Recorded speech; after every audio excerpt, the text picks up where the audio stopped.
SSC-GD अपना pattern change कर चुका है और आज के शिफ्ट में ये क्वेश्चन देखने को आया था कि यदि A का 80%, B का 50% है और B बराबर A का x% है तो x का मान ज्ञात करें। अगर इस तरह का क्वेश्चन रहे तो बहुत आसानी से करेंगे और देखते हैं कैसे करेंगे कि A का 80% तो कहेंगे A का मतलब होता है मल्टीप्लाई, तो A का 80%, प्रतिशत का मतलब बटा में 100, ठीक है, बराबर B का 50%, तो B का मतलब मल्टीप्लाई और 50% यानी 50 बटा में 100, ठीक है। अब यहां से क्या करेंगे, A और B का वैल्यू निकाल लेंगे, तो ये 100 से 100 कट जाएगा क्योंकि बीच में बराबर है तो सामने सामने कटता है और यहाँ क्या हो जाएगा A गुने 80, ठीक है। अब देखिए 1 0 से 1 0 यहाँ भी कट जाएगा, बीच में बराबर है तो सामने सामने कट जाएगा, 1 1 0 कट जाएगा, क्या हो जाएगा 8A बराबर 5B, ठीक है, 8A बराबर 5B। अब यहाँ से A और B का वैल्यू निकल गया, A बराबर 5 है, A बराबर 5 तो B बराबर 8 हो जाएगा, A बराबर अगर यहाँ 5 है तो B का वैल्यू जो बचा हुआ है वो हो जाएगा B बराबर 8, ठीक है। अब इसके बाद कहा है A और B का वैल्यू निकल गया, इसके बाद कहा है कि B बराबर A का x%, यानी B बराबर A का x% हटाओ तो बटा में 100 लगाओ, ठीक है। B बराबर A का x%, अब B का वैल्यू कितना है 8 है तो B की जगह पे 8 रख देंगे, बराबर A का वैल्यू कितना है 5 है तो 5 रख देंगे, इंटू x बटा में 100, ठीक है। अब यहाँ क्या करेंगे, यहाँ क्रॉस मल्टीप्लिकेशन, इसके नीचे कुछ नहीं है तो 1 है और बीच में बराबर है तो क्रॉस मल्टीप्लिकेशन, ठीक है, यहाँ पे क्रॉस मल्टीप्लिकेशन, ठीक है।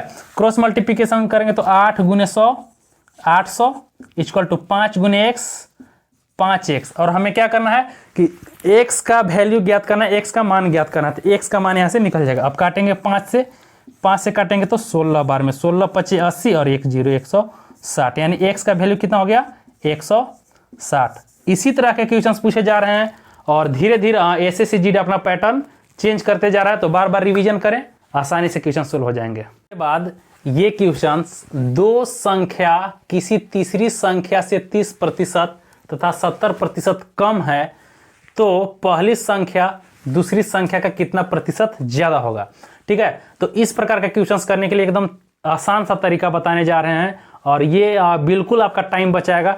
आइए देखते हैं, कहा है कि दो संख्या किसी तीसरी संख्या से 30% तथा 70% कम है, ठीक है, यानी कोई तीन संख्या है हमारे पास, संख्या 1, संख्या 2 और संख्या 3, तीन संख्या है हमारे पास और तीन संख्या में बोला है कि दो संख्या किसी तीसरी संख्या से, तो तीसरी संख्या कुछ रहा होगा, तो कुछ रहा होगा तो हम लोग मान लेते हैं, यानी तीसरी संख्या मान लेते हैं कि 100 रहा होगा, ठीक है। तो अगर तीसरी संख्या 100 है तो तीसरी संख्या से 30% तथा 70% कम है। अब तीसरी संख्या से पहली संख्या 30% कम है, अगर ये 100 है तो 30%, 100 का 30%, जैसे 100 है, ठीक है, तो 100 का 30% यानी 30 बटा 100, 1 0 से 1 0 यानी 30 कम है, तो 100 में अगर 30 कम है तो कितना हो जाएगा, यानी ये 70 होगा, ठीक है, 30% कम है यानी 70% ये होगा।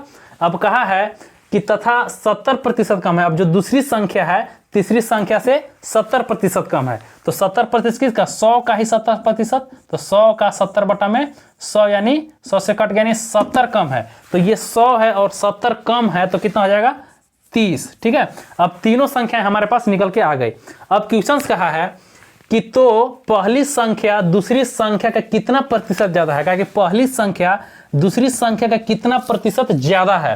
तो अब देखेंगे कि दूसरी संख्या हमारे पास 30 है और पहली संख्या 70 है, ठीक है, 30 है और 70 है, तो कहा कि कितनी ज्यादा है, तो 30 और 70 में कितना ज्यादा है, तो 40 ज्यादा है, 40 ज्यादा है कितना से, 30 से, ठीक है। अब 30 से ज्यादा है, अब क्या निकालना कितना प्रतिशत, तो प्रतिशत निकालने के लिए क्या करेंगे कि 100 से मल्टीप्लाई, अब काट देंगे 1 0 से 1 0, ऊपर में क्या हो जाएगा 4 गुने 100 400 बटा में 3, ठीक है, 400 बटा में 30। तो अगर इसको प्रतिशत में निकालना है तो क्या करेंगे कि इसको डिवाइड कर देंगे, 3 डिवाइडेड बाई 400, ठीक है, तो 3 एकम 3, 1 बचा 0 3 तिहाई 9, 1 बचा 0 3 तिहाई 9, बचा 1, तो कितना ज़्यादा है 133.1/3% ज़्यादा है, यही आंसर हो जाएगा।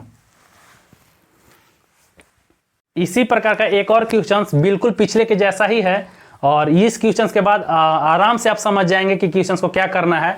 आइए देखते हैं। कि दो संख्या किसी तीसरी संख्या का 25% तथा 50% कम है, तो पहली संख्या दूसरी संख्या का कितना प्रतिशत ज्यादा होगा। ठीक है, तो यानी कोई भी हमारा 3 संख्या था, जैसे पिछला क्वेश्चन बनाया था बिल्कुल उसी के जैसा है।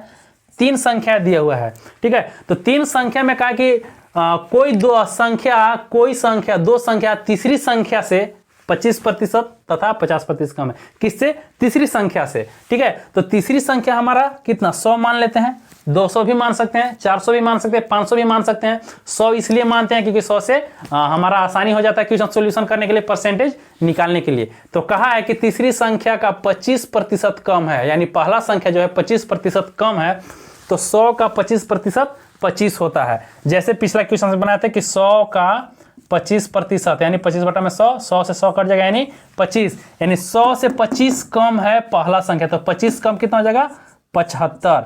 ठीक है, और आगे कहा है कि अगला संख्या जो है 50% कम है, तो 100 का 50%, 100 का 50/100, 100 से 100 कट जाएगा यानी 50, तो 50 कम है यानी ये 50 हो जाएगा। अब कहा है कि पहली संख्या दूसरी संख्या के कितना प्रतिशत ज्यादा है, यानी कि ये पहली संख्या ये दूसरी संख्या से कितना प्रतिशत ज्यादा है। तो सबसे पहले देखेंगे कि प्रतिशत में पूछा है और हमारे पास ज्यादा कितना है, तो यानी कितना ज्यादा है 50 है 75, यानी 25 ज्यादा है, 25 ज्यादा है। लेकिन हमारे क्वेश्चन पे कहा कि कितना प्रतिशत ज्यादा है, प्रतिशत निकालना है, तो 25 ज्यादा है कितना से, तो 50 से, 50 से ही 25 ज्यादा है, क्योंकि 75 तो 50 से ही ज्यादा होगा। तो प्रतिशत निकालने के लिए 100 से मल्टीप्लाई कर देते हैं। अब यहाँ देखिए 50 से काट देंगे 2 बार में। ठीक है, 2 बार में काट देंगे, 25 दूना 50, यानी 50% ज्यादा है।